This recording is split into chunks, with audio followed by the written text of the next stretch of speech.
Bollywood star hero Saif Ali Khan పై దాడి ఘటనలో CCTV ఫుటేజ్లో కీలక విషయాలు వెలుగులోకి వచ్చాయి. సైఫ్ అలీ ఖాన్ మీద అటాక్ జరిగే 2 గంటల ముందు వరకు ఇంట్లోకి ఎవరూ రాలేదని నిర్ధారైంది. అర్ధరాత్రి 2 గంటల 30 నిమిషాల ప్రాంతంలో ఈ ఘటన చోటు చేసుకోగా రాత్రి 12 గంటల తర్వాత ఇంట్లోకి ఎవరూ వెళ్ళినట్లుగా ఆనవాళ్లు లేవని పోలీసులు అంటున్నారు. దీన్ని బట్టి చూస్తే లోపలి వ్యక్తులే సైఫ్ అలీ ఖాన్ పై దాడి చేశారని పోలీసులు అనుమానం వ్యక్తం చేస్తున్నారు.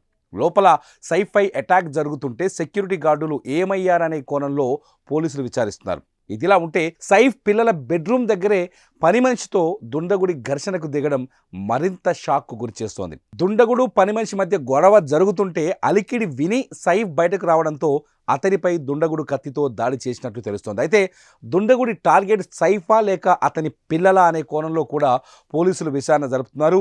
సైఫ్పై దాడిలో మరో ప్రశ్న వినిపిస్తోంది. ఇంట్లో పనిచేసే వాళ్లే దొంగతనానికి యత్నించి దొరికిపోయి దాడి చేయాల్సి వచ్చిందా?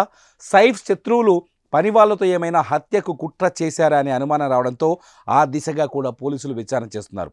మరోపక్క కత్తిపోట్లకు సైఫ్ అరుస్తుంటే ఫ్యామిలీ ఎందుకు బయటకు రాలేదనే మరో ప్రశ్న పోలీసులకు తలెత్తింది. అయితే ఇన్ని ప్రశ్నలకు సమాధానం రావాలంటే సైఫ్ కళ్ళు తెరిచి నిందితుల గురించి ఏమైనా విషయాలు చెబితే తప్ప ఈ కేసు బయటకు తెలియదని పరిస్థితి నెలకొంది.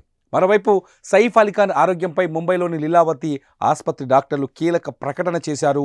6 కత్తిపోట్లతో ఆసుపత్రిలో చేరిన సైఫ్ అలీ ఖాన్కు సుమారుగా 2 గంటలకు పైగా కాస్మెటిక్ సర్జరీ చేశారు వైద్యులు.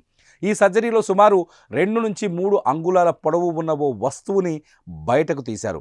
ప్రస్తుతం సైఫ్ ఆరోగ్యం నిలకడగా ఉందని, అతనికి ఎలాంటి ప్రమాదం లేదని చెప్పుకొచ్చారు.